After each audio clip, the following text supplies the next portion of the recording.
was your name? Or Oh, what was your given name? Birth name? my birth name given to me was Elizabeth Lucretia Slocum. Then I married Robert Berg and I became Elizabeth L. Berg. Interesting, all my official things are Elizabeth, but my parents wanted me called Betty right from the beginning, but the official name had to be Elizabeth. So I always went by Betty, unofficially. And where were you born? I want to ask when. Oh, I was born in Glendale, California, May 6, 1942. And so then did you grow up in Glendale? Well, yes, sort of.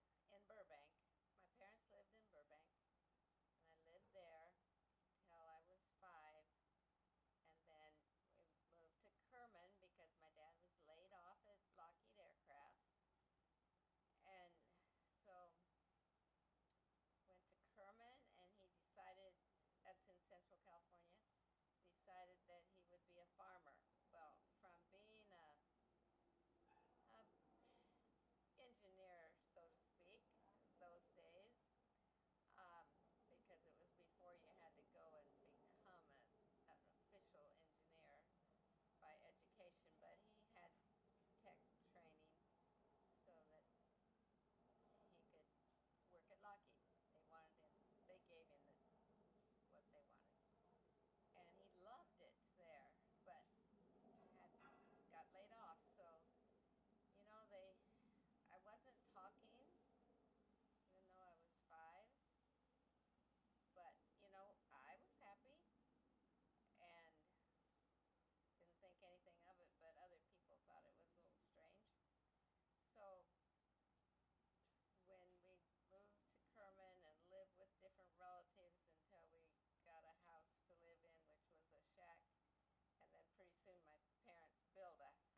of being quite social.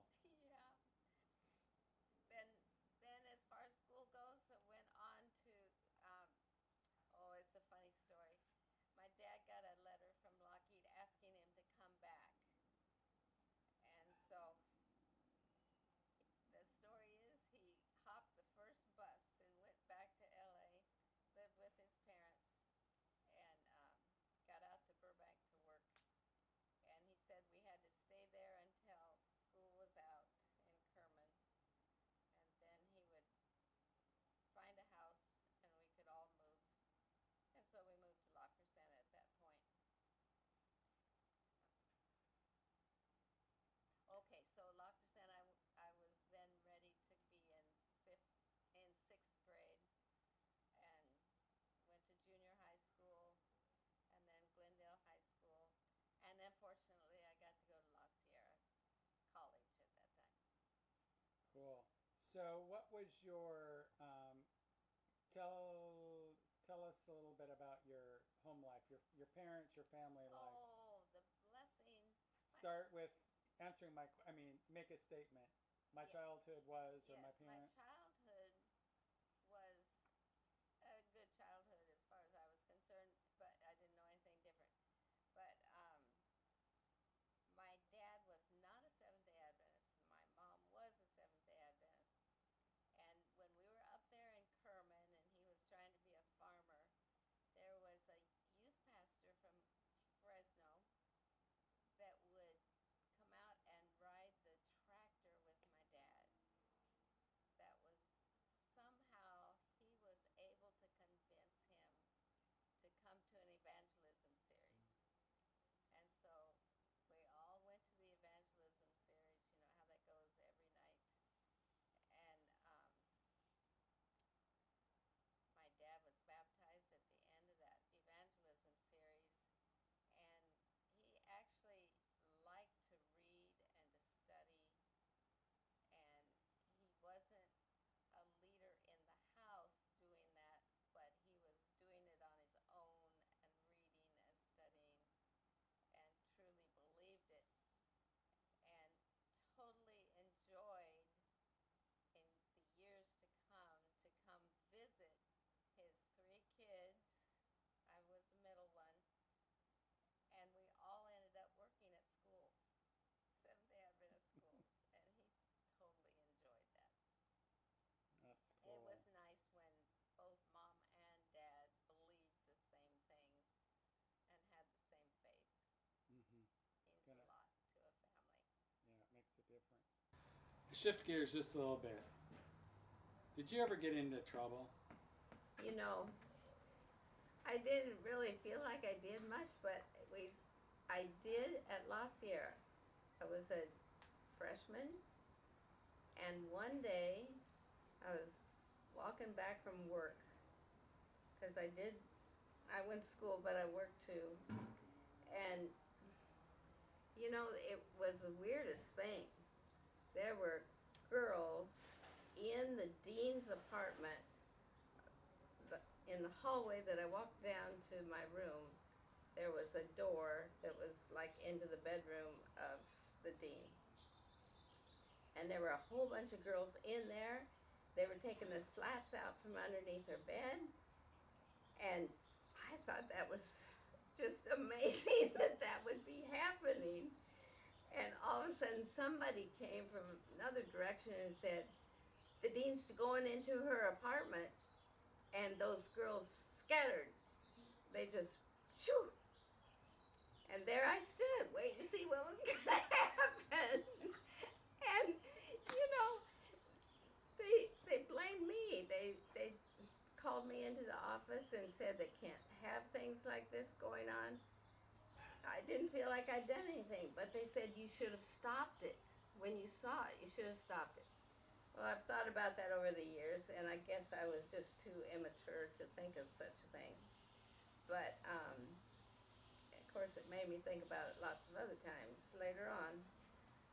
But they wrote up a thing in my records that I was involved with this thing, and they prom- I said, honestly, I don't want you contacting my parents over this. I thought my dad would be very, very upset. They said, we'll just wait and see what happens. We'll keep it in there. If you don't do anything the rest of the year to get in trouble, we'll take it out of your records. Okay. So I did. I did not get into trouble at all.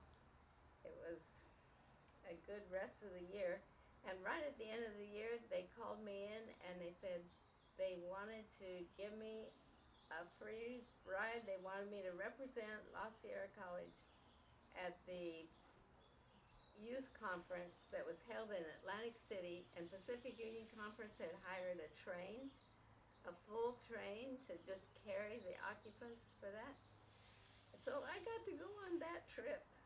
And I've always wondered if it had anything to do with that business of watching kids take slats out from underneath the dean's bed. Oh my.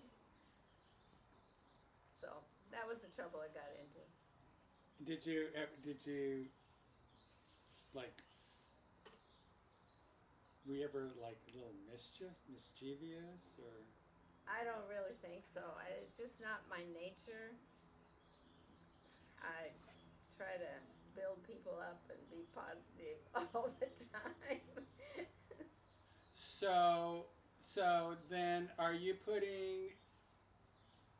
saying that your daughter's mischievousness, I know for one, and I see it in the other's eyes, both of them, they got it all from their father? Yeah, you might look at it that way. He was a character, but they're kind of the characters too, like him, in that they really don't get into trouble. I never remember being called in to about my daughters being in trouble. And one time I was walking, I didn't have a class, and I was walking and I saw my oldest daughter in the hallway. As far as I was concerned, she should have been in class. And so she let me know that there's just certain things she knew she could do, and it was all right. So I'd have to trust her because she's done an awful lot of things in life way beyond what I would have done. And so's the other one, done lots more than I would have ever done. So I think they got lots from their dad. Yeah. There's no doubt about it. Well, and I think that they definitely got your smile. Oh yeah, because Dad didn't always smile, but it just was his nature. And if you kind of knew all of his background, I can understand it. He had a grandpa that he lived with for several years, and I don't think he ever smiled. It's just some people are that way. Well, yeah. And of course I worked with him, and being a student and working with him and just observing and just seeing, that there was that facade, but then that's where I'm, pointing to the, that just, you see a glint in his eye and you go, okay, he's got something up his sleeve. Didn't Grandpa do something on a Halloween night or something? Yes, but I don't remember the story The really. outhouse. But the outhouse back in the old day of the Germans up in South Dakota, was it, or was it in Shafter? It was in Shafter. Shafter, and there at Halloween time, there were kids that would turn the thing over. I don't remember the rest of the story. And they moved the outhouse so that they'd fall in it? Oh, I think that they did. I think they moved the outhouse so that when the kids came up to it, they fell in. Can you tell the whole story? Yeah, I need to tell the whole story and get it straight. It might not have even been Halloween, but it was a prank for sure, and they knew the kids were going to be coming. So. That was his grandpa? His grandpa did it. Yeah. Okay, my husband's grandpa back in North Dakota was in out in the country where the kids on Halloween would go and make trouble, and so they'd turn the outhouse over. And so one time he decided that he was going to get those kids, and this is how he did it. He actually moved that outhouse just slightly so that he knew the path the kids would go on. And they went in the hole instead of getting to the thing and dumping it over. So he felt like he got them. Okay. It's in the genes. Yeah. I'm going to back up just a little bit. Okay. So more of your family background. So what's your ethnic background? Like, where's your mother from? Your father from? You know, my mother was born in Colorado, and her mom and dad, they were just from Kansas and that part of the territory.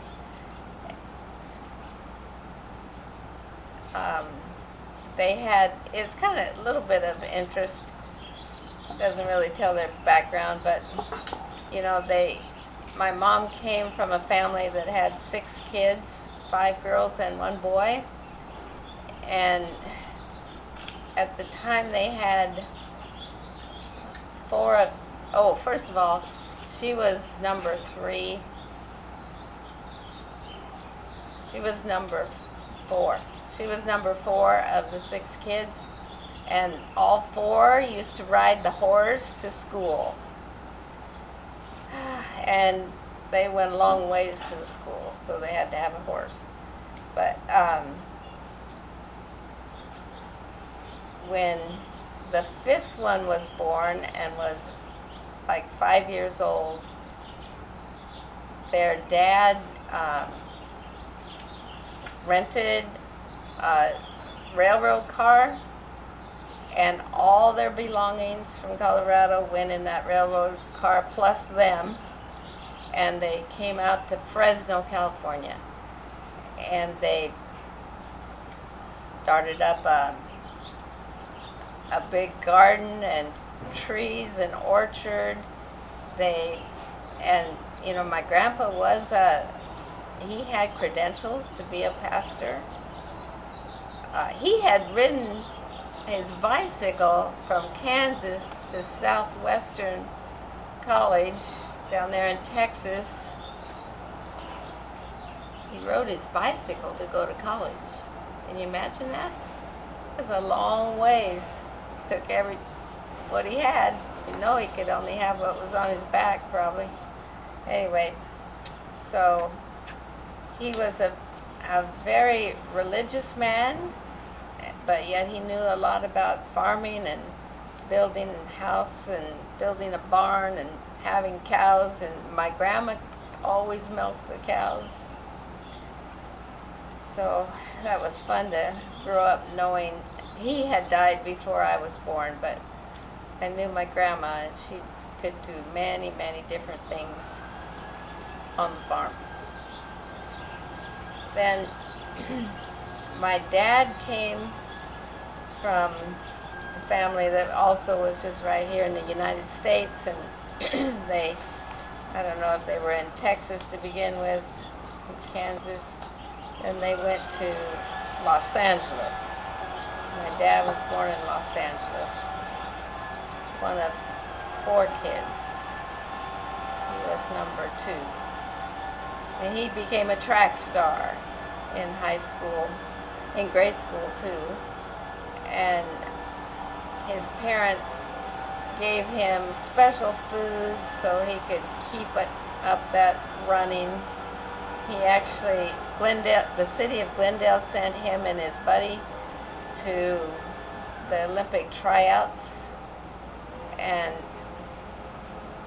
my dad had, he and the other guy, they could run the 100-yard dash faster than anybody had.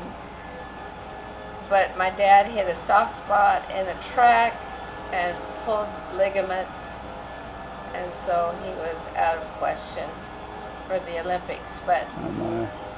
imagine the city of Glendale sending them on a trip to the Olympic tryouts, That's cool. you know.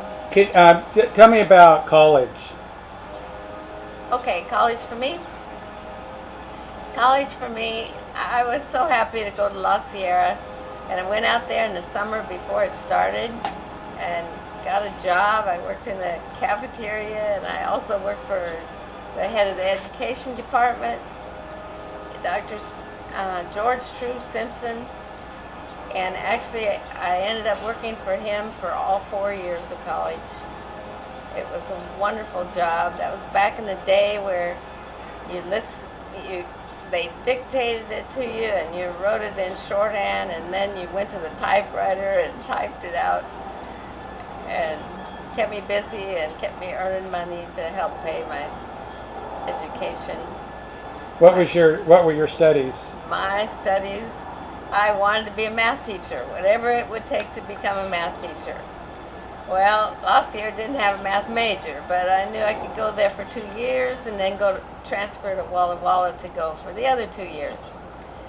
But the physics professor convinced me that I could be a physics major and be a math teacher. And if I just could stay right with the physics, I would get all the math I ever needed for being qualified to teach math. Well, I thought, well, that's nice. I can't imagine me doing this, but I'll do it for 2 years and then transfer. Oh, no.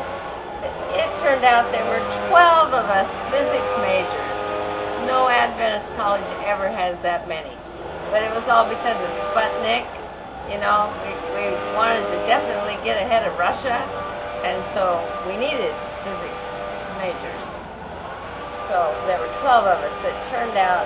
We had so much fun together, those 12 majors. I didn't want to leave them. I just decided to stick with it and get the physics major and become a math teacher. Of course, I went on and got my master's and in physics, but it made for a good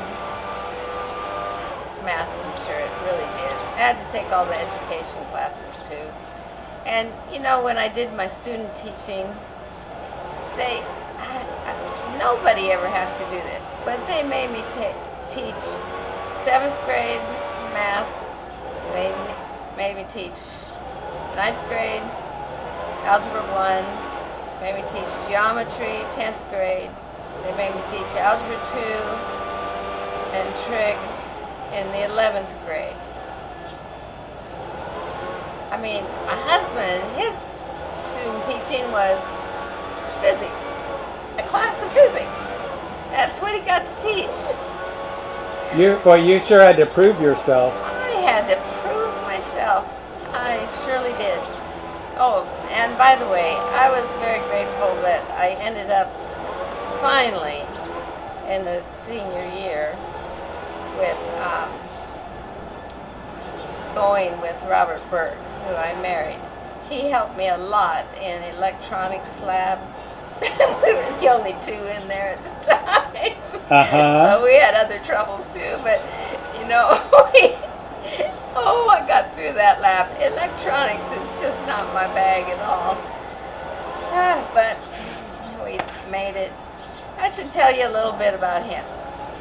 Can you hold just a little Yes. bit? Let's just give a few seconds while this is running. Just all of us be quiet so I just get this tone. And then in software, depending on, I may be the blower, I may be able to at least diminish it.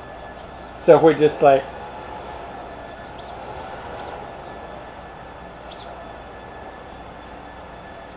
so now it goes quiet.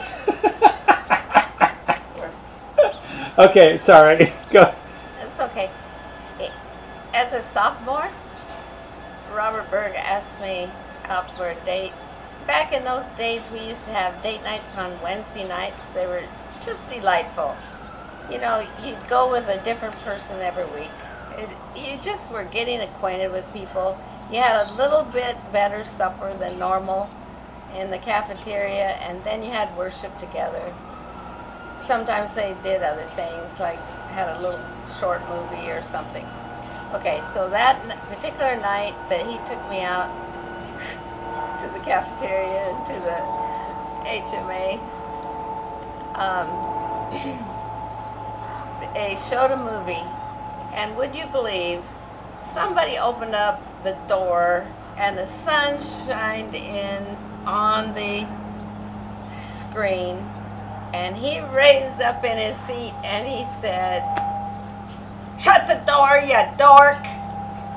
And I just wanted to crawl underneath the seat and not be seen with him.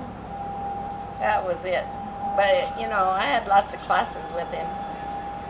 And turned out the beginning of the summer after our junior year, he came riding on his bicycle. He had lost 100 pounds.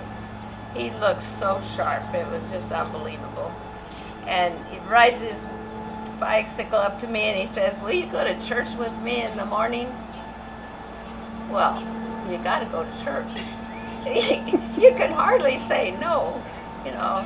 I said, "Oh, yeah, yeah, Sabbath school and church. We'll go together." Okay. I wondered how this was going to end, you know. But, you know, we did that. We went to the cafeteria for lunch.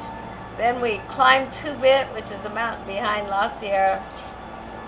And you know what? We found out we had a whole lot of things in common. Unbelievable. I mean, his dad, when his dad was like 5 years old,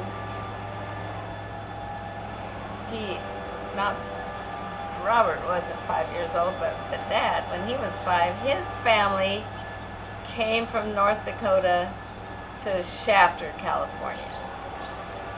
Well, when my aunt, my mom's next sister down, when she was 5, that whole family moved to Fresno. And if his dad and my aunt, they had so many of the same theories about their parents settling in California and raising farms and all that sort of thing. You know, by the time those two got to college age, the parents didn't have any money. They couldn't send their kids to college. Oh, it just on and on the stories go. I thought, oh my, you know, our family backgrounds are a lot alike. We've heard the same kind of stories from different ones. It's interesting. Anyway, we just found out we had an awful lot alike. And so, you know, you kind of knew right from that point, yeah, we were going to get together. And we did. And we were so blessed. We decided that, well, he asked me to marry him in our senior year, and then we had to keep that secret because neither one of us had money to be saying we were getting married. So just before the end of the school year, before we graduated, the dean of students called Bob and me in and said, "We want to offer you both a graduate assistantship. You'll stay here and get your master's degree. We'll pay for your tuition. If you spread it out over 2 years, we'll pay all 2 years tuition. And we'll give you each $100 a month." And you know, we figured out we could do that. And so my husband-to-be went and asked my parents if he could marry me. And my dad told him, "If she wants to marry you, it's all right with us." And so we got married that summer, and we were married during our graduate work that took us 2 years. And we always felt like we actually were educated in a very, very good way. we went to Indiana Academy to teach, and I'll tell you what, we were way ahead of the other people that they had hired that year, which were all newbies straight out of a bachelor's program. It was a world difference. We were grateful for what we had done, and then we were very fortunate to go to Monterey Bay Academy. Yes. I don't know if you want to hear this wild story. First of all, let's backtrack. Okay. You just kind of went, he proposed to me. Okay. Can we get a little bigger picture of the proposal? Oh, okay. In October of our senior year, he asked me if I would go with him to Bakersfield to see his parents, to meet them. So, you know, I did. It was fun. And it was a little scary to meet the people, but you know, they were nice people, and he had a younger brother and sister, and they were happy to see me. I was happy to see them. And we were out in his dad's car, an old Plymouth. It used to have been the grandparents, but up on the mother's side. But in the car, he asked me, he says, you know, I think I'd just like to have you in my life all my life, rest of my life. Okay. It sounded good to me. I mean, you know, I was in love with him.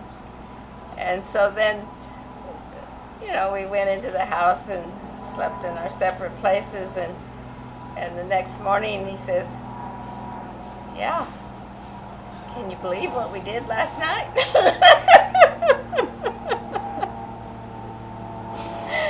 Yeah, but we knew we had to keep it secret. There was just no way. So we did manage to keep it secret from October until April. So that was pretty good, I think. So, yeah, so then we can go, let's go ahead and go. So from Indiana, did you go to MBA then? Yes, the really big thing, I mean, we did enjoy our teaching there. We didn't enjoy the principal too much because the big deal was this. When he found out the second year we were there, we told him that I was pregnant. Whoa, he was very, very upset. He said we can't afford things like this around here. Well, that was just pretty deflating. And, you know, just a couple weeks later, there was a fella that walked down the hall that I knew because I had written letters to him many times through the head of the education department at La Sierra. And he was the Pacific Union Conference Education Secretary. He was walking down the halls of Indiana Academy. It was amazing. But it turned out his son was in charge of the ABC, the Adventist Book Center in Indiana. So that's why he was there. So we told him, asked him, are there any jobs in California for next year? Do you think we could get back to California? He looked at us, he said, I can't talk to you about things like that here in Indiana. Are you going to California for Christmas? And we had just gotten a letter from my parents saying they would send us money to come to California for Christmas. So I told him, yes, we are going there. He says, then you folks just come for interviews. When you get to California, call me up and we'll arrange an interview. And so they only had one job type available, and so I didn't even go to the interview. But They had a job at Glendale Academy in math, and they had a job at Monterey Bay Academy in science. Well, he didn't even go to Glendale. He just went down and talked to the education man. And so he was told he could call Monterey Bay Academy and see where it goes from there. He wasn't interested in the math job. He liked math. He was credentialed to teach in math. He could teach it, and he did end up teaching some, but that was not his.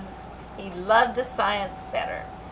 He loved the laboratory science especially. So, we get back to Indiana. We call up Monterey Bay Academy.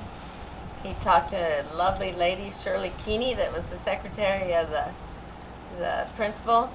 And she just was so nice and told him, yes, we'd be very interested. Send your resumes, you know. So we both sent them. And we didn't know what was going to happen. We just sat and waited. Didn't talk to anybody because we didn't think anybody back there needed to know. And then one day, knock, knock, knock on the door, and it was the farm manager and his wife at Indiana Academy coming to our door. And the first question out was, are you folks moving? Are you going to Monterey Bay Academy? Oh boy, we got excited, but we didn't know. We didn't know anything. How do you know that? You know, we asked them. And she said, well, I used to be a roommate of the principal's wife. That's how I know. They sent us forms to fill out about you. So it wasn't long after that Bob got a call from Monterey Bay Academy from the principal, and one of Bob's first questions was, do you believe in babies out there? And he said, yes, we've had 7 this last year. It's no problem. In fact, we'll even fly your wife out. She can come right here and we'd pick her up. But I chose to fly to LA. My folks picked me up. Bob came out with another fellow from Dale Retzer. He was up at the seminary finishing his degree there. We had known him at La Sierra. And his wife was in the same boat that I was. She flew out to California, and the two of them drove out to California. Can we back up and go to the master's program? Pardon? We go to the master's program? You want to go more about the masters? Talk about what happened when you had the wreck. Oh, okay. I could talk about during that master's program, yes. Yeah, go ahead and just make this statement. Okay. When I was in the master's program at La Sierra or something. Right. You want to fix that cord, or is it okay? Pardon? Her cord, is it okay? It's coming around. You want me to fix it? Yeah, go ahead and fix it. Yeah. Thank you. You've got a good angle to see. Oh, and while we're at it,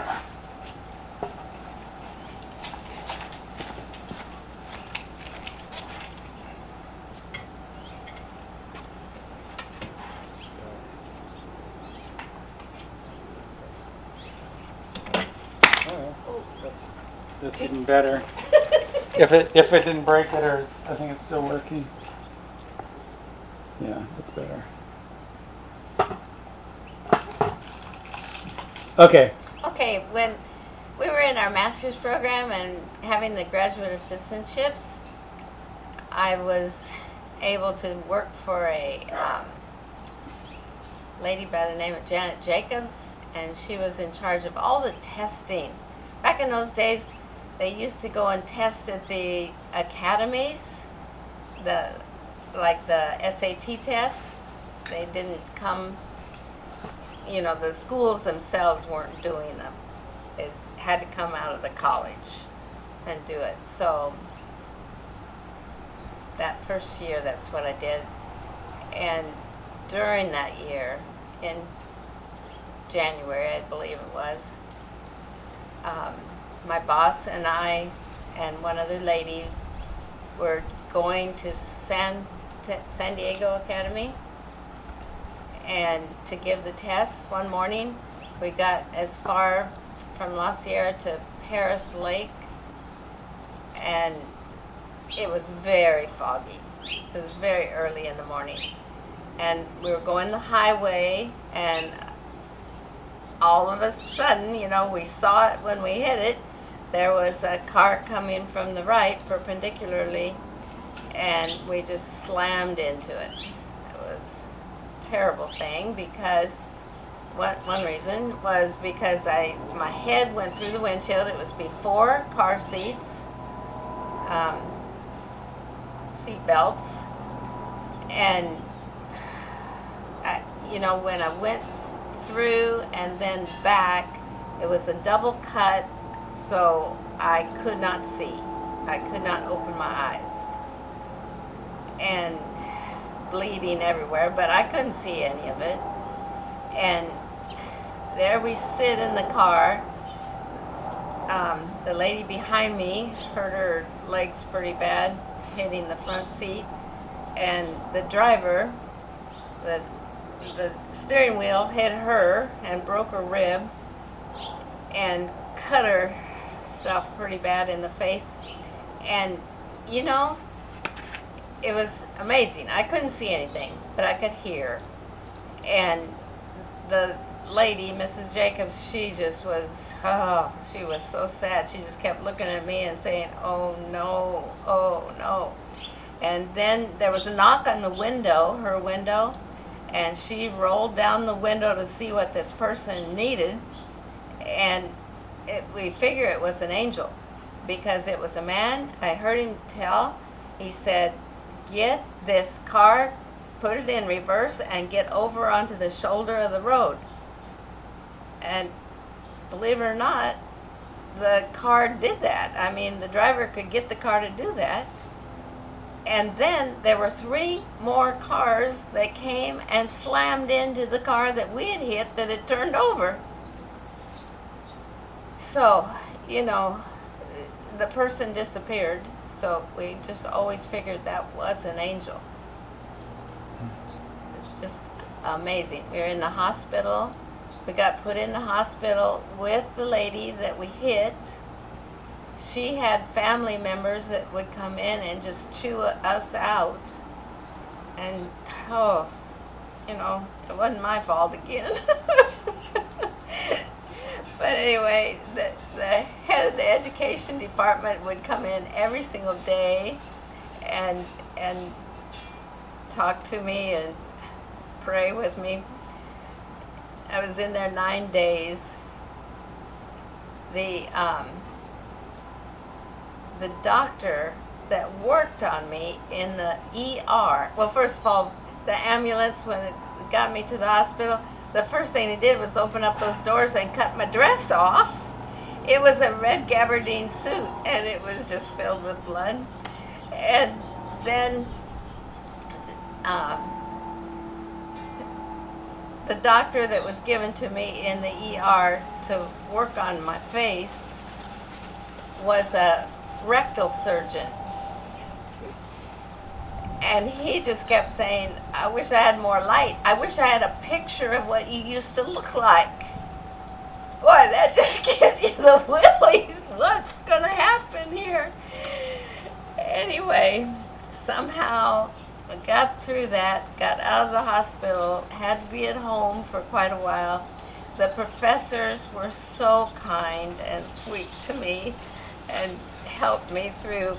Honestly, where I got hit in my head, we always said that if you look it up, you can find out what part of your head gets hit and you lose some of your knowledge. I definitely lost some of my knowledge. It was crazy, especially physics. And I even read where science will just go when you get hit there. whoa, it's happened to me. But I just wanted to teach math, and in the ambulance, I had talked to the Lord. All I could think of was Jesus loves me. And then I said, Lord, you know I just want to teach math. Please let that happen. Well, the blessing after all this happened is I actually got to teach math for 40 years. I mean, how blessed can you be? It's wonderful. So that's my graduate school story. That's amazing. So cool. The second year that I was in graduate school, they let me teach the college algebra and the college trigonometry and the analytic geometry. That was such a wonderful blessing to be able to do that, because I actually ended up teaching all of that in high school for 40 years, plus the Algebra 1 and Geometry and Algebra 2. So I was blessed. Thank you, Lord. Yeah, so you've talked a little bit about faith and miracles. Can you, in a nutshell, not that you can, but like what your spiritual beliefs are? What's your... Well, okay, my first thing is trust Jesus. If you want Jesus in your life and you believe in Jesus, then trust that he will lead you in the right directions. I really do believe that. There are things that happen that in the end I've seen them as beautiful, but during the time you're going through it, you wonder, you know. So the older I get, the more I just trust Jesus. Talk with him. He can hear us. So talk with him and believe that he's going to guide you in the right way.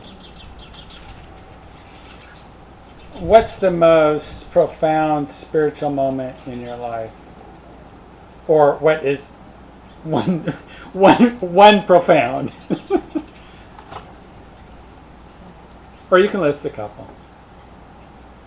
I think when there was something very important that happened to me, I believe, when I was a senior in high school.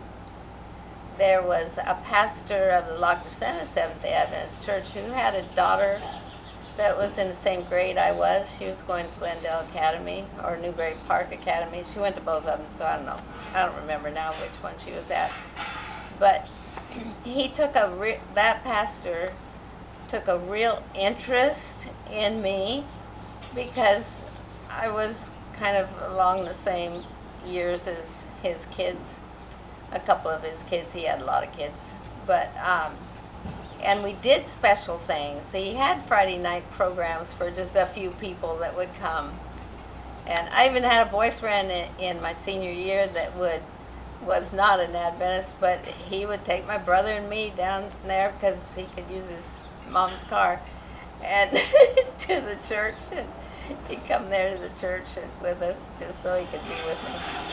But that pastor was very interested in me becoming baptized. And since I went to high school, and where I went to the great big Glendale City Church on a normal basis, I don't think I was ever going to get connected with the business of being baptized. But that La Crescenta Church guy was very interested in my brother and me.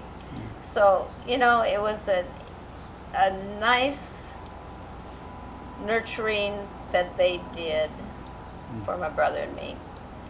My folks didn't change and go to the La Crescenta Church. They'd drop my brother and me off on Sabbath mornings and go on down to the Glendale City Church.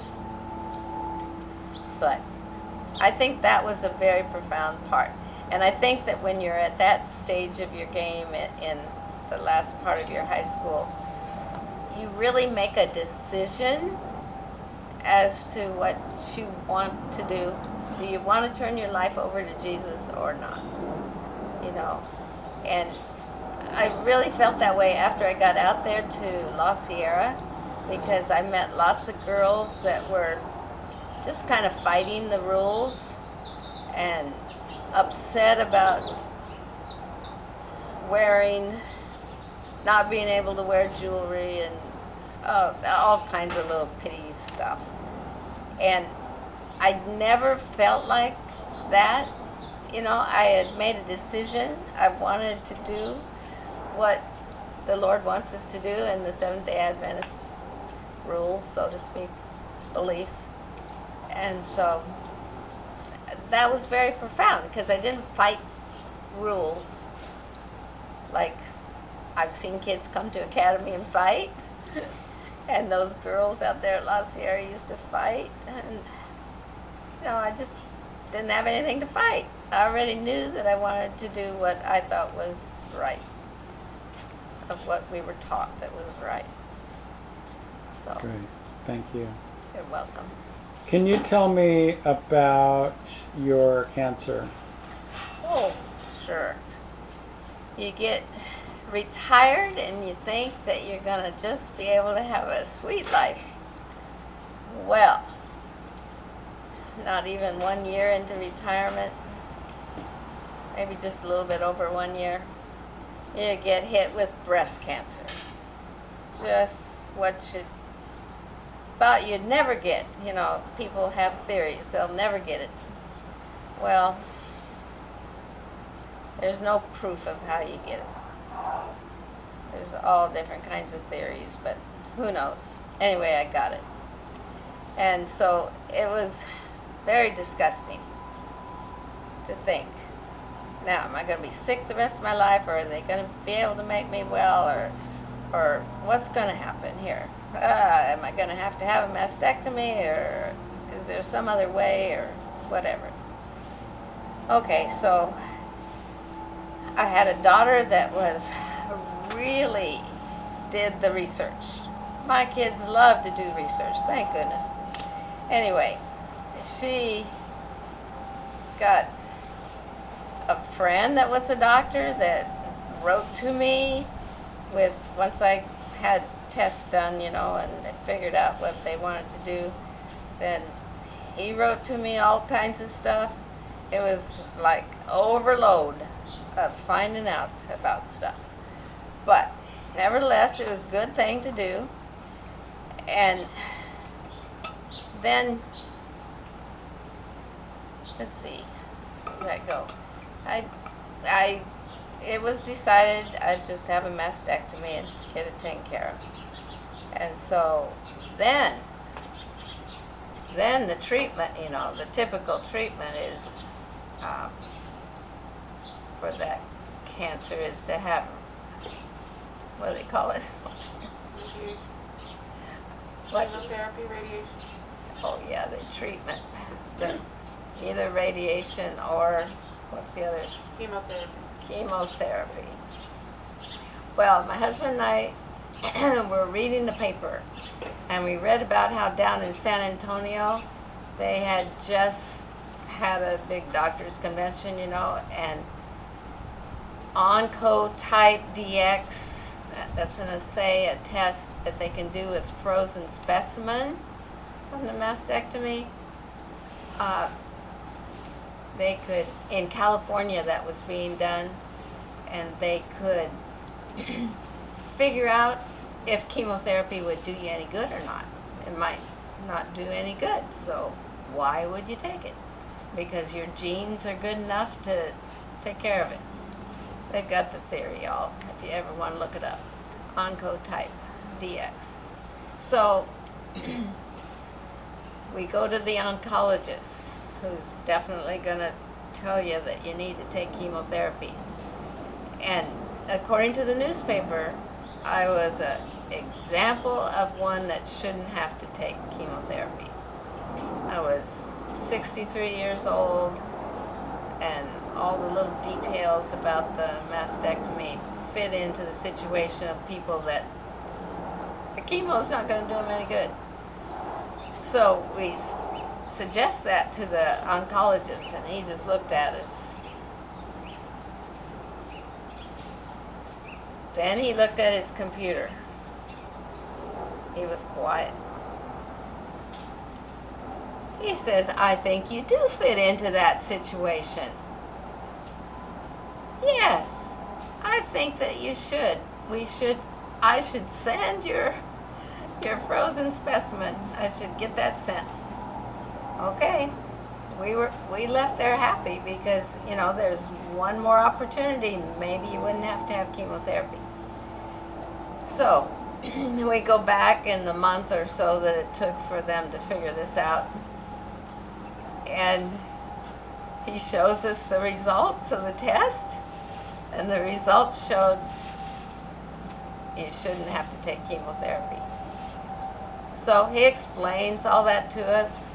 And then he says, and by the way, you can have the chemotherapy because that's what oncologists do. They want everyone on chemotherapy.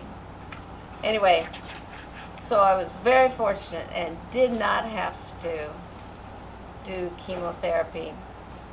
I did have to take a little pill. I've forgotten the name of that. It's been so long. But for 5 years. And supposedly that was just trying to cut down all the estrogen. But in the end, you end up losing bone density. Nowadays, they test people right from the get-go for their bone density and keep on top of that instead of allowing people to just go to osteoporosis. But anyway, didn't have to go through the chemotherapy. I'm so grateful for that. Yes. And then some people thought I should go to a support group for breast cancer. And I wasn't too interested in it, but I kept getting talked into it. And it was an interesting time to go talk. It had a lovely place to meet over at the hospital. Not the hospital I had surgery in, but the hospital closest to me, where I live. And it's a nice group of women. So many women have so many different situations. There's not just one way of having breast cancer. There's so many different ways and so many ways to treat it. And they had a wonderful leader, but that leader finally got to an age where she couldn't drive anymore, and she lived quite a ways from the hospital, and da-da-da-da-da. And they thought I should be the facilitator. Well, I'm not a medically inclined person at all. And so I just thought I would never have to do that. But turns out the people that go to those support groups, they really want to hear from one another, somebody that has a similar situation to them. And so by the way I facilitated it, all the ladies got their turns to talk to these individual people, whichever one connected with. And the ladies are happy with the situation. They don't care that I'm not a person that can rattle away all the medical part. So I'm still doing that, still looking for somebody else to take over. Oh, that is so cool. Yeah, it's one of those situations of just needing to being heard, seen, heard. And then there's that community. Yeah, right. How did your recovery go? Were there any impacts to what you were doing with your presentation at the teacher convention? Oh, You were going getting fitted? yes. Oh, that was an interesting situation. After the mastectomy and seeing the doctor, and then you get a time to go see the breastfeeder so that you can get a prosthesis. So I was scheduled like 10 days after that to be at a convention for all the private school teachers in California over in Long Beach. And I didn't want to go there with one breast and one not breast. And so I made an appointment to get fitted for a prosthesis. And the lady in there, she says, well, I've never fitted anybody that fast after the mastectomy. It just 8 days? No, it's not going to happen, but I'll try. I said, I sure don't want to go there with nothing. And so, oh, she fitted me up. So, yeah, that was all.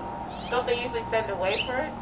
Oh, yes, there you go. That's another miracle.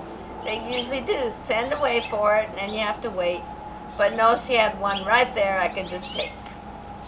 Probably, wow. who knows how many other people have tried it, but it wow. worked. What is, so post-cancer, what has how is your life different? As far as your overall just general health and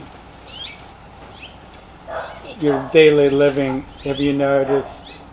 Post-cancer, I think you think a little bit more about your food. You know, you try to eat healthily as the most part.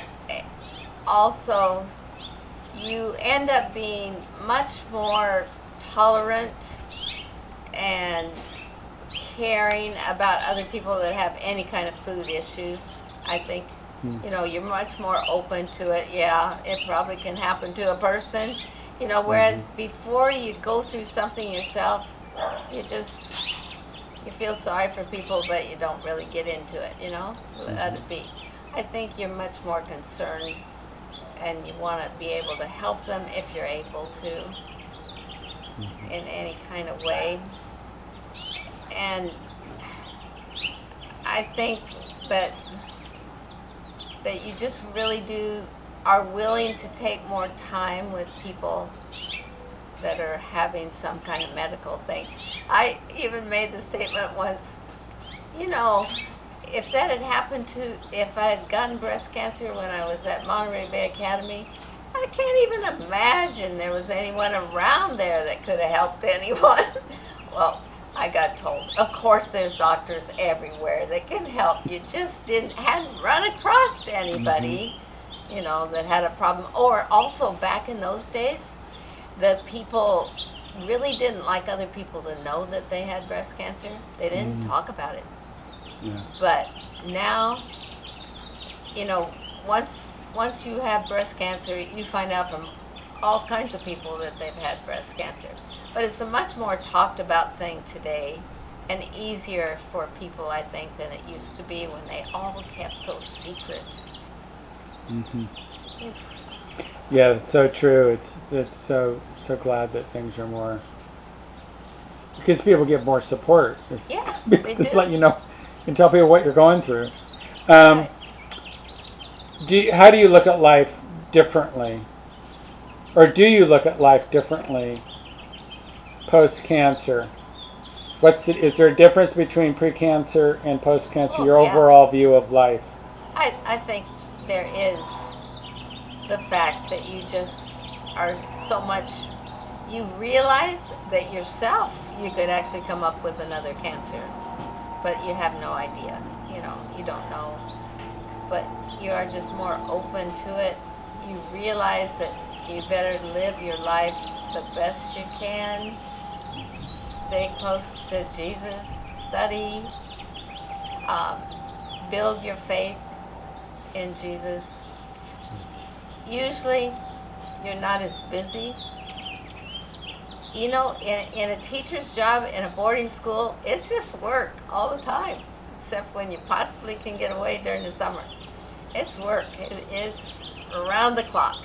But we bought into that when we went into that kind of work and didn't have a problem with it.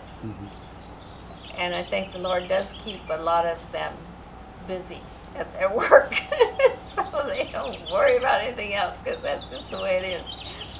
But when you have cancer after that, which is sad, but you have it, and you're grateful that you weren't one of those that got it while you were in your career, and having to have that kind of stress.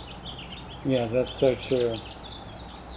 Talk a little bit about, I think your outlook on life is actually what helped you get through your cancer. Because Oh. I'll never forget in the hospital with her when she came out. And it's her attitude that actually played a huge role in And I have that B-roll. maintaining Hmm?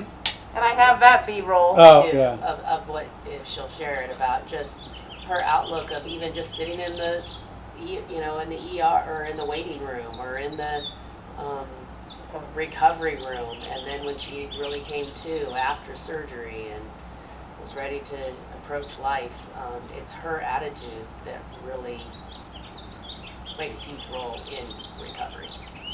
Yeah, I think in the hospital, after you wake up and from the having the surgery and then get to a room, I wanted to walk because you just feel like Helen, walking's I gonna am help you so get happy. through this. And so I can't believe it. I'm not cold. anyway, I'm not hurting. I finally was I have a dry able to mouth. the point of getting to But we walk figured out with that we the can stuff butter hanging on bread you. And you're going dip down the it in hall, apple and juice. the family decided they would leave after a while. And so I just kept walking, and a nurse came out and said, "Look, I've got to get you back to your room. You have walked way more than you need to be walking. Come on, let's get you to your room." I said, "I just wanted to walk. I feel better if I'm walking." Oh, yeah, you think about things that are going to help you. We all know that if you just hole up and stay laying in bed, you're going to have trouble. Lots of troubles. I've seen it happen to people. They'll get their husbands to do all kinds of jobs so they don't have to do them, and then they don't want to ever do them again. Life goes on, so you want to try to do as much as you can, and you want to be positive, because you do see that being in a support group, you do see people that just want to whine about it. And they just never are going to get out of that until their attitude changes. Mm-hmm. Do you ever think about, you've hinted on it somewhat, do you ever think about dying? Or is that a scary thought? Or what's your view on Dying? on death these days? Well, I hope I don't just have a long sickness or something like that. That would be very sad. But I know that we all are going to die, so I'm not worried about that. I watched my husband die. He had no worry about dying. He was a definite positive kind of an attitude about the whole thing, and that certainly was a wonderful role model he was for me to, after all, you go to sleep basically when you're dead, and hopefully the first thing we see is the face of Jesus, and so I want to be like that too, and not be afraid of death. If it comes, it comes. But none of us know how we will die. That's an unknown. So just trust God. When you meet God, what do you want Him to say to you? Oh my, what do I want Jesus to say to me? Well done. Let's hope that's what He can say. It'll be wonderful to see His face. Yeah, my first thought was well done, and then welcome home. That's good too. Welcome home. I like that. Now if I can read through the tears. Dear.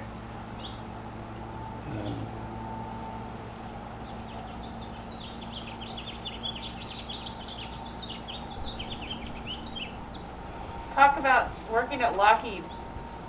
Oh, Why were you at Lockheed? okay.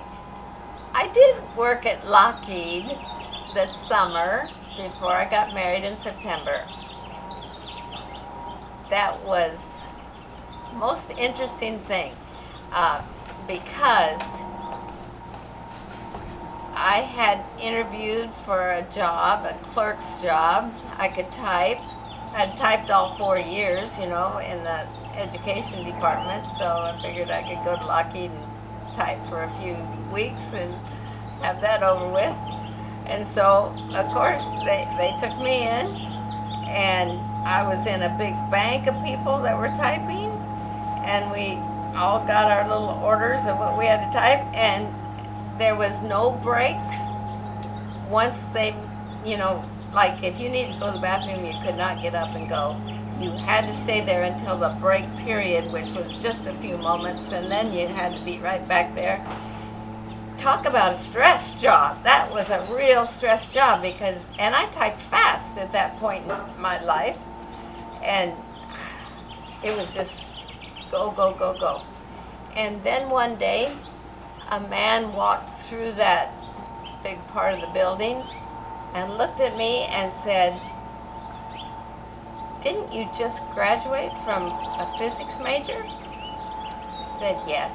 I knew his son at school. He was in my same grade in high school. He couldn't believe I was sitting there typing because he knew I had graduated with a physics major. He says, "Thank you. I'll see to it that something changes here." I didn't know what was coming. Okay, the next thing I knew, he had gotten me a junior engineer's job. And, all I had to do was go to work with a slide rule. And I used that slide rule. They would give me figures and tell me to do stuff with them. And so I'd just do that. And then the people that worked there said to me, "Now, when the little job's done that they give you to do, get something else going here so you look busy. Because there's always quality control guys that come through, and they have to make sure everybody's busy." So I brought recipes from my mom to copy. So I copied recipes and looked busy. Oh, that's so funny. Just a side note, one woman that I interviewed, Georgia Hess, and it's on YouTube. And she was the first travel editor at the San Francisco Chronicle. And one of her stories is when she first came to San Francisco, and she got a Kelly Girl job as a typist. Yeah. And she said one day she looked and she said, "I'm a machine. I cannot do this anymore." Do you remember did you see the movie Hidden Figures? Oh yeah. That reminded me. Oh yeah, yeah, They were yeah. using their slide rules. Yeah, yeah. And so she quit, and then she went to the Chronicle Examiner every day, back and forth, applying until finally one of them hired her, and then ultimately, yeah. Anyway, just a fun side note. So, to the present. What is a typical day like for you? I sew so much. I sew on quilts. Sometimes other people have quilted them and brought them to Bags of Love. I lead out in a Bags of Love chapter, which is a group of people that make bags, duffel bags. They're big. And you put a quilt in there that's been made by hand, and you put in stuffed animals, and you put in toys, educational toys too, and also personal hygiene items, all depending upon age and gender, from babies clear up until 18 years old. It's for foster care, for the Department of Child Safeties, when they go and get the kid out of the abusive home and put them into foster care, they can give them a bag of love, which is their very own, my very own. And we have a large stuffed animal that the head sticks out of the top of the duffel bag. And the social workers say that is a wonderful distraction for the kids that are coming out of the terrible situation, to have this bag that's got a stuffed animal sticking out that's all their very own. It means a lot to them. That's it means cool. a lot to the foster parents, Yeah. because if they don't have a bag of love, then the Department of Child Safety gives them a black plastic bag to put a few items in if they can. They're not always able to take anything out of their house. If they've come out of a drug home, they can take not one When they're single being thing. emergency, they're just being yanked out, pretty much. Just. Yeah. I just realized that it was in pause, and I was watching bars, but it wasn't recording.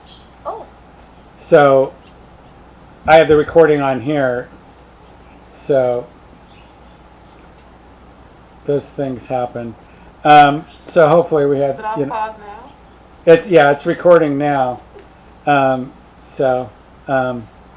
Just full disclosure, it's like, hopefully this is, that's a pretty good mic, but I'll give you another little interesting thing if you want to hear it. yeah.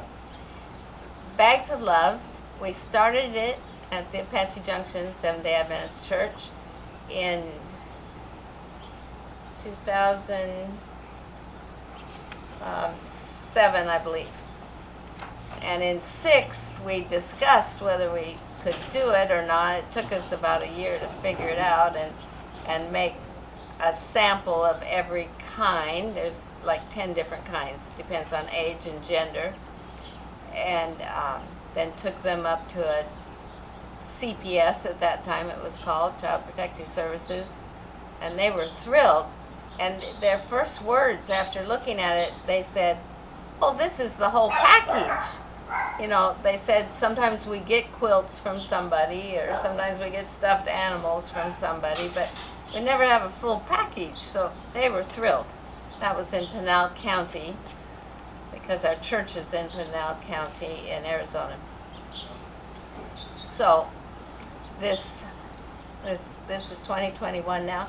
In 2020, actually in 2019 of December of 2019, Governor Ducey honored our group and had us come down to the candle lighting service, tree lighting service in the Capitol building.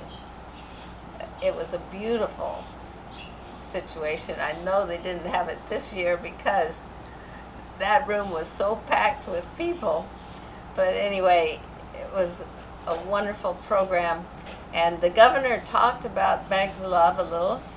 And then it was the first time they have ever honored a nonprofit group in Arizona, in the Capitol. And so when the employees there in the Capitol, when they had a Christmas party that year, they brought gifts to go to Bags of Love for us to put in the bags for kids. Wonderful. So that was a real treat for all of the ladies and men that works in Bags of Love. We were just thrilled. That is so cool. So back to MBA. Okay.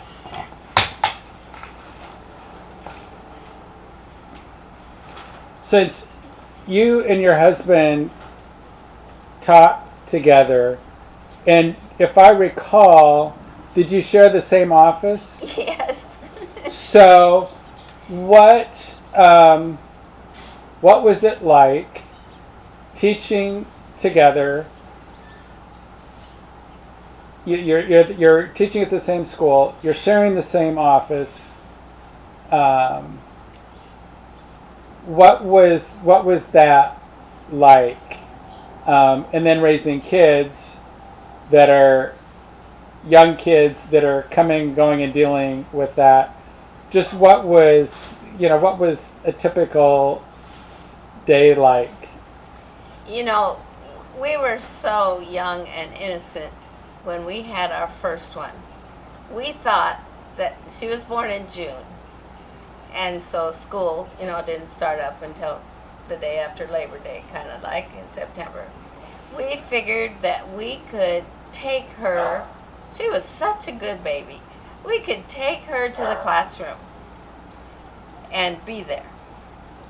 One of us would probably be in the office or so. Well, of course, it soon happened. I was off in another classroom many times. So my husband was there in the classroom, the main one, and right by the office, and baby was in the office. Well, it didn't last very long. We had to get a babysitter because it just wasn't going to work. But, he did hold her up at the chalkboard writing one day. And they took a picture. Whether they posed that picture later, I'm not sure. But whatever the deal was, that picture got put in the yearbook more than one time even. It got plastered other places. And anyway, we didn't try that so much with Donna, the second one. But let me tell you, before they went to school, when they were 4 and 5 years old, they could easily come to classroom and behave wonderfully. We never had trouble with that. And the kids thought Donna knew algebra inside and out because she would sit there in an algebra class and take notes. Because back in those days, I was at the overhead projector, She went to school the first day on her first grade and came home so disappointed. She said, "Mother, all they did was play." She expected to take some notes. Anyway, we ended up having to have I taught my first one to start counting with 0. 0, it starts there. 0, 1, 2, 3, 4, 5. She went to school and told the teacher that. The teacher said, "No, we start with 1, 2, 3, 4. She came home from school saying, "Mother, what did you do to me?"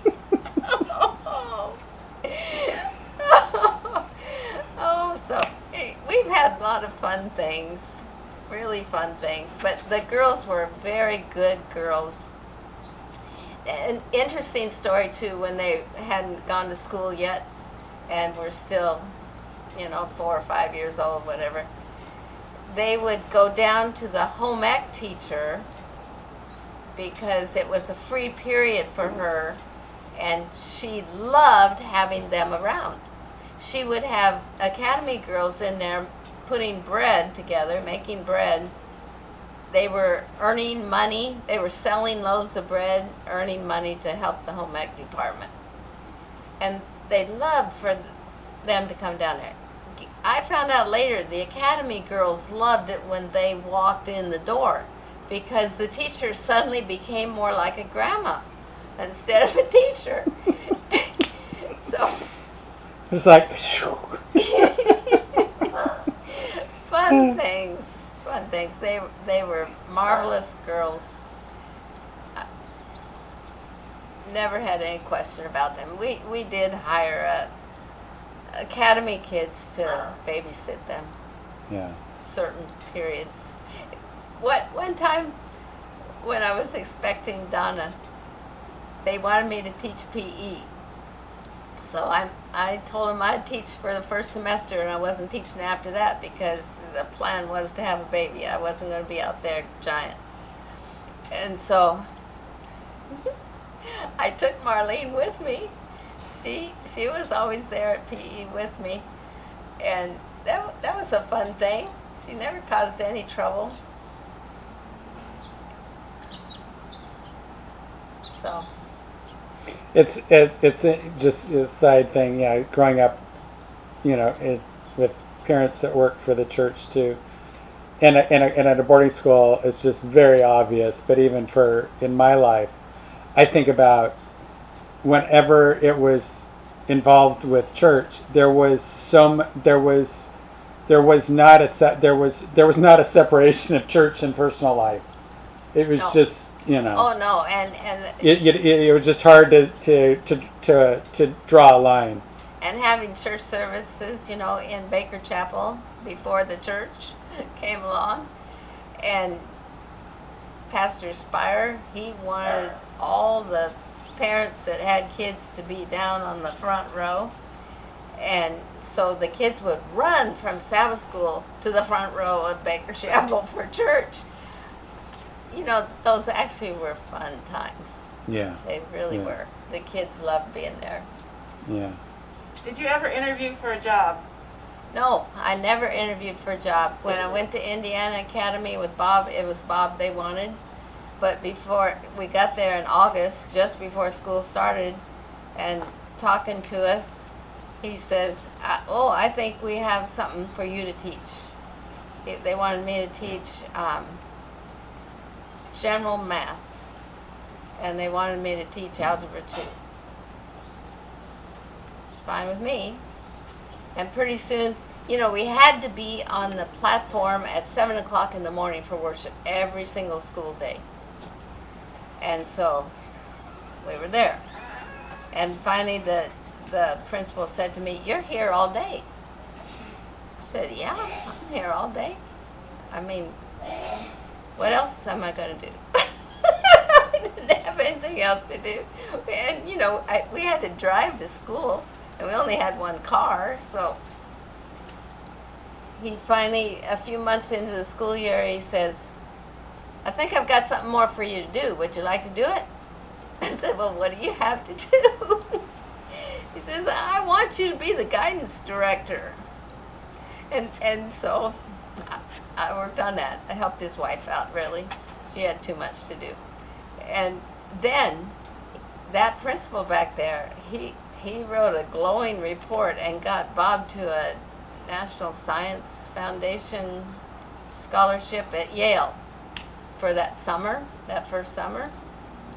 And we went there, and Bob went there, and he says, "I want you to take an audiovisual course while you're there."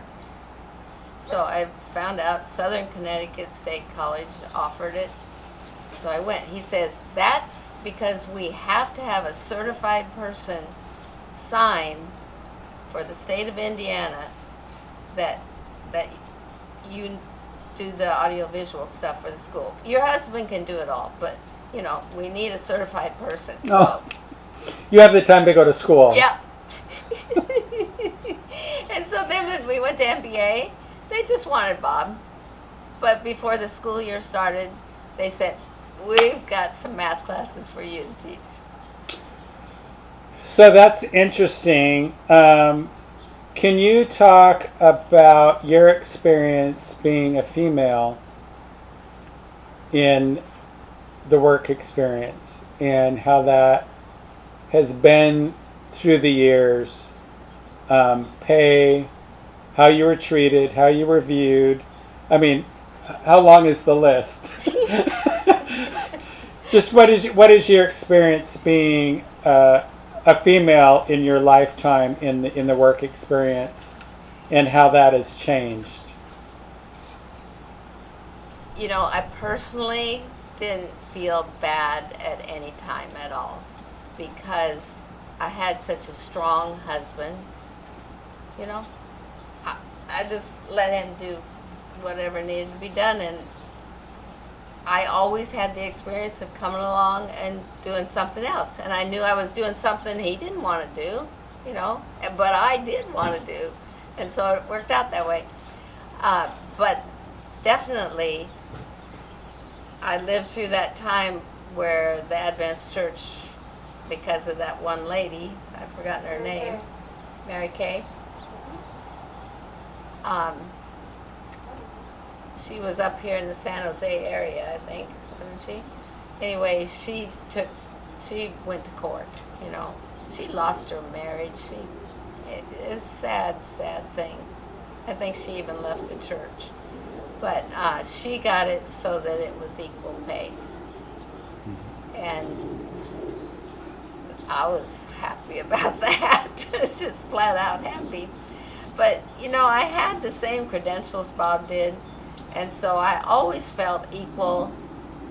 And, you know, he and I both got honored at the same time at La Sierra. We were alumni of the year in the education department back in '85, I think.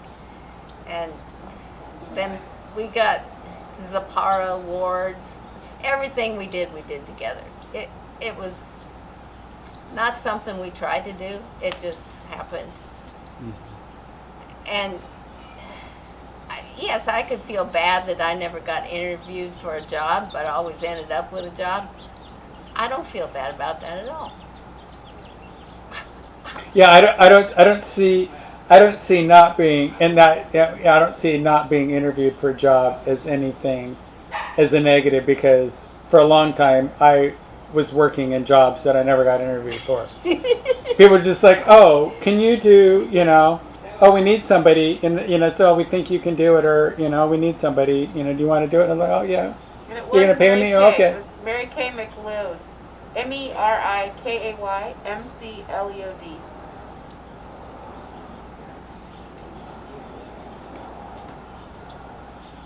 Yeah, it was. When you were both, you were just, I mean, at some stage, I mean, it was the way it was. I mean, for some people, as far as But how her personality wasn't. and how females got paid and stuff, it was just kind of the way it was. But then with you two, it was, you know, this is my, you know, view and observation of kind of how you're talking too. There was just this team, and Yeah. we were just a team, and it just worked. And It wasn't any power thing, and you get paid what you get paid. Yeah. And you know, I always felt like, I don't know if you were in classes where that I was teaching, that Bob would walk through the classroom. He did to his office, because that office was right there. I always felt like that was a blessing for me, because, you know, I saw many kids shape up when they saw him walk in the door.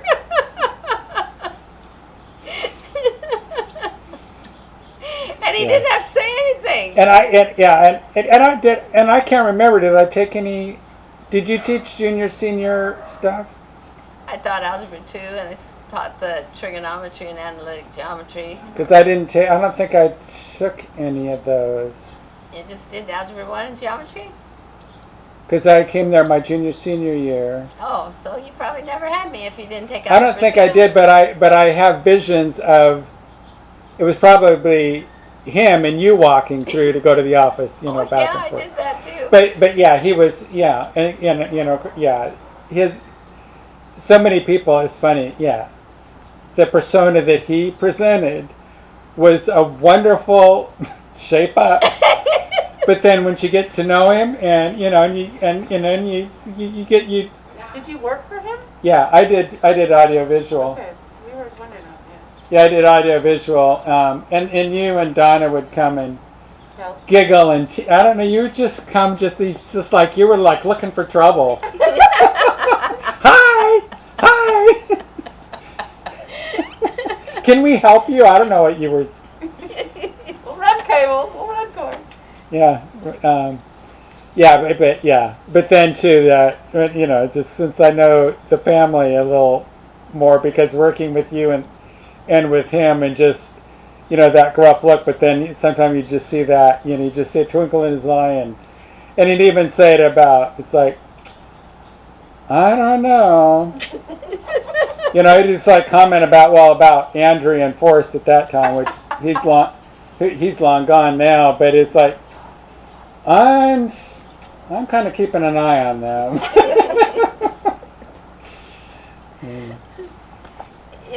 It's so interesting that he was that way because I don't see that in his family at all. So that's something that, But yeah. that's the way he was. Yeah. Yeah, something that he developed, or with your relationship and and his personality. Since the audio may not be like great, is there anything that that you want before we go there? Is there anything that we haven't talked about that you would like to talk about, or is there anything that you would like to say? I don't have anything on my mind to say. Okay. Is there anything that we want to just revisit?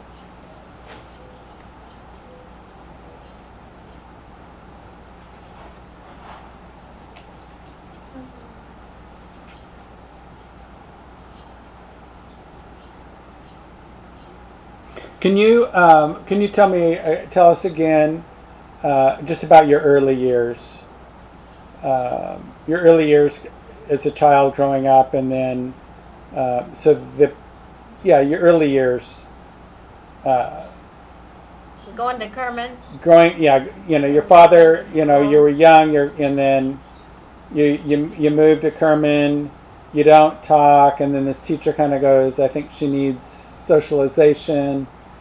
Kind of that Area. That area. Sure, I'll do it again. Here, let me fix it. Yeah, think about where I start. Oh, way back to there.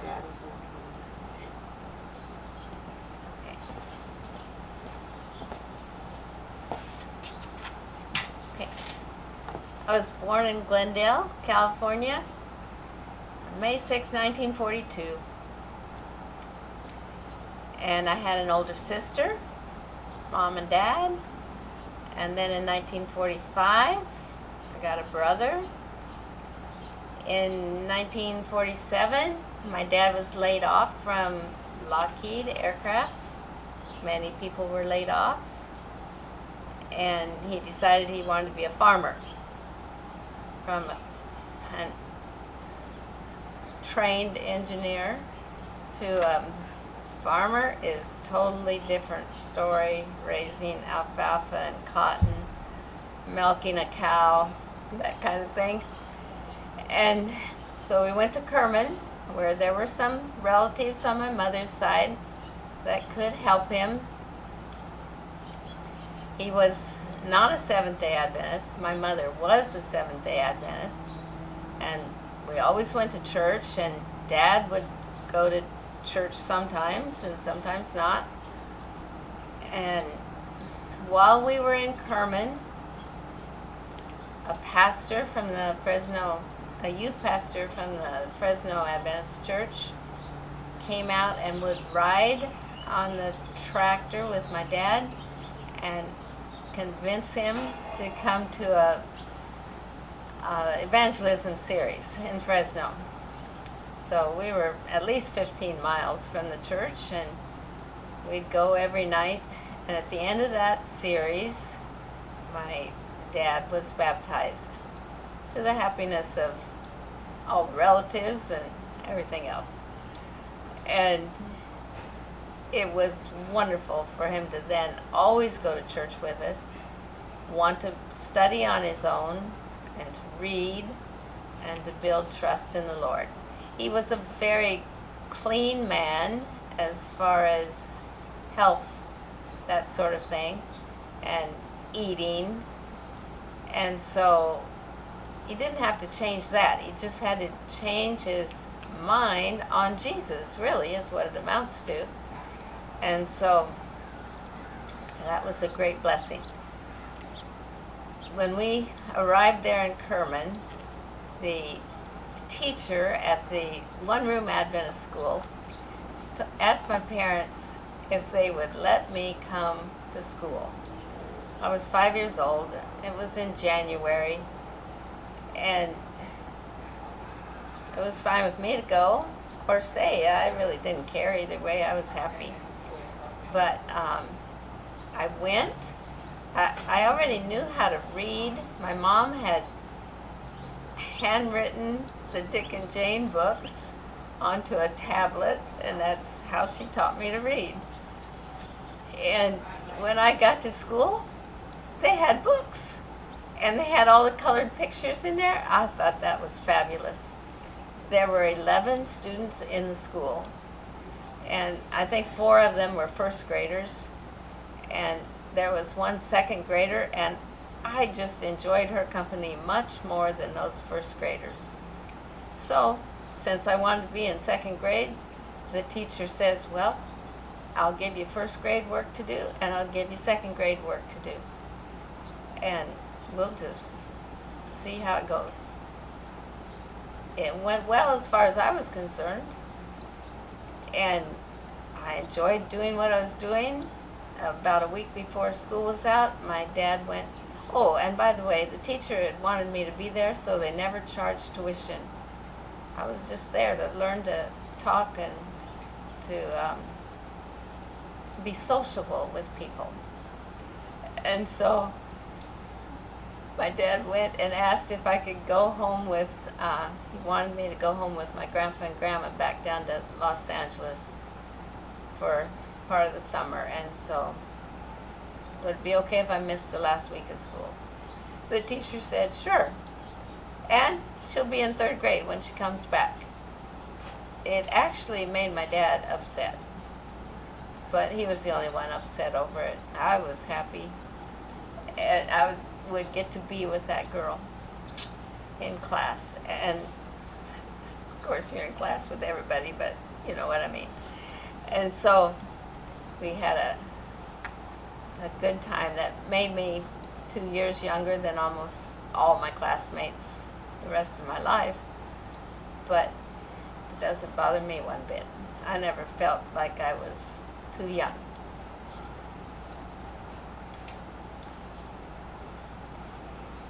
Let's see, is there something else, or is that, we're getting, it's 4 o'clock probably, and I need to be moving on with life. Thought that, what was that supposed to lead into? That was the school? No, yeah, that's, Good enough? yeah. Is there anything else we should recover, or is that good? No, I think we're good. Okay. Thank you so much. You're so For- welcome. Yeah, thank you so much for sharing your stories. It's always fun to hear people's life experiences and their views.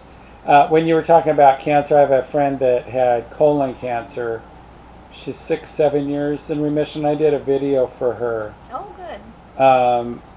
life after cancer, and for her, and I think she had chemo. She had a lot of, she still isn't working. But neuropathy and just these different things. And part of her message just to people, those of us that haven't gone through that is, so many times we, our friends or whatever, they have cancer and then they're like, oh, they're out of the hospital, they're done recovering.